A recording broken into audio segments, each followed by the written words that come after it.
राम मंदिर आंदोलन के प्रमुख चेहरा रहे और पूर्व सांसद रामविलास वेदांती हमारे साथ हैं। वेदांती जी, अयोध्या में बीजेपी की हार देश भर में चर्चा बनी हुई है, क्या कारण रहा? अयोध्या में बीजेपी नहीं हारी, भाजपा नहीं हारी, विश्व हिंदू परिषद नहीं हारा, राष्ट्रीय स्वयंसेवक संघ नहीं हारा। अयोध्या में अयोध्या का प्रत्याशी हारा, और प्रत्याशी को हराने का काम जानबूझकर वहाँ के जिला प्रशासन ने किया। माननीय डीएम ने मुझसे स्वयं कहा कि वेदांती जी हमको धमकी देते हैं। जब मैं अंदर नहीं जाने पाया, अयोध्या में प्रवेश नहीं करने पाया, तो मैंने डीएम साहब को फ़ोन किया कि हमारे जैसे व्यक्ति को अंदर जाने से रोका जा रहा है। तो डीएम ने कहा क्यों आते हैं अंदर आप, अयोध्या ने क्या ज़रूरत है? तो हमने कहा अयोध्या के लोग अब धरना देंगे, प्रदर्शन देंगे क्या? कहा हमको धमकी देते हैं। ये डीएम के शब्द हैं। लेकिन अयोध्या का डीएम ऐसे शब्दों का प्रयोग अयोध्या वासियों के लिए करे, जब हमारे जैसे व्यक्ति को, मैं पूर्व सांसद हूँ, अयोध्या का नागरिक, अयोध्या का मतदाता हूँ, जब हमको नहीं जाने दिया गया। आपको आश्चर्य होगा, जिस दिन मतदान हो रहा था, मैं जौनपुर में कथा कह रहा था, मैं मतदान करने के लिए अयोध्या प्रवेश करने चाहा, अयोध्या के लोगों ने हमको प्रवेश नहीं करने दिया। कहा क्या जरूरत है अयोध्या जाने की? लेकिन क्या ये सुरक्षा व्यवस्था की गई थी, इस वजह से ऐसा सिस्टम बनाया गया? कोई सुरक्षा व्यवस्था नहीं की गई थी। केवल अयोध्या के संतों को, महंतों को, अयोध्या के राम भक्त नागरिकों को परेशान करने के लिए जोन बनाए गए थे। हरा जोन, पीला जोन, नीला जोन, काला जोन। इस जोन का व्यक्ति इस जोन में नहीं जा सकता, इस जोन का, इस सड़क का व्यक्ति उस सड़क में नहीं जा सकता, इस पार का व्यक्ति उस पार नहीं जा सकता। ये केवल अयोध्या के लोगों को परेशान करने के लिए, अयोध्या के मतदाता कैसे परेशान हो, यह काम जिला प्रशासन ने जानबूझ करके किया। तो क्या जो प्रशासनिक व्यवस्था वहां पे बनाई गई थी, इससे वजह से लोगों में नाराजगी थी? बहुत ज्यादा नाराजगी थी। प्रशासन से नाराज थे, भाजपा से नाराज नहीं थे लोग। इसलिए अयोध्या प्रॉपर विधानसभा भाजपा के लोगों को इतना कष्ट होने के बाद भी वहां के राम भक्तों ने भाजपा को जिताया है। राजू दास जी के साथ अभी एक घटना है, उसको आप किस तरीके से देखते हैं? हम घटना नहीं समझते, दुर्घटना है। अयोध्या का डीएम संत के साथ ऐसे दुर्व्यवहार करे, ऐसे शब्दों का प्रयोग करे, ये आज तक किसी डीएम ने ऐसे शब्दों का प्रयोग नहीं किया था जैसे शब्दों का प्रयोग राजू दास के लिए किया गया। तो हम इसकी घोर निंदा करते हैं। तो जिस तरीके से ऐसा काम वहां के डीएम को नहीं करना चाहिए था। मैं माननीय डीएम साहब से निवेदन करूंगा, किसी संत के प्रति ऐसे शब्दों का प्रयोग न करें। राजू दास के लिए जिन शब्दों का प्रयोग किया गया है, वो व्यक्ति उन शब्दों के प्रयोग लायक नहीं है।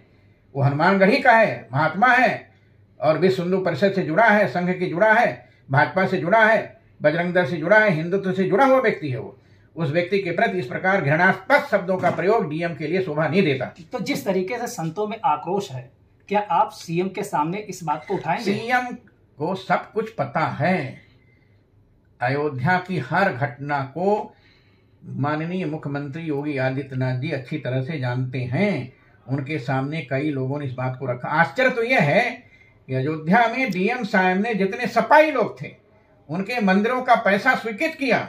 जो रोज गाली देते हैं योगी जी को, मोदी जी को, अमित शाह को, भाजपा को, संघ को, विश्व हिंदू परिषद को, ऐसे व्यक्ति को हमारे डीएम साहब ने स्वीकृति दिया और 2,80,00,000 रुपए उसको दिया गया, जो रोज टीवी में बैठकर भाजपा को, संघ को, विश्व हिंदू परिषद गाली देता है। आप पूछ लीजिए जाकर के। संसद की कार्रवाई चल रही है, असदुद्दीन ओवैसी हैं सांसद, उन्होंने शपथ लेते वक्त जय फिलिस्तीन का नारा लगाया, इसको आप किस तरीके से देखते हैं? जय फिलिस्तीन कहने वाले लोगों को फिलिस्तीन में भेजना चाहिए, उन आतंकवादियों के बीच में भेजना चाहिए, भारत में नहीं रहना चाहिए।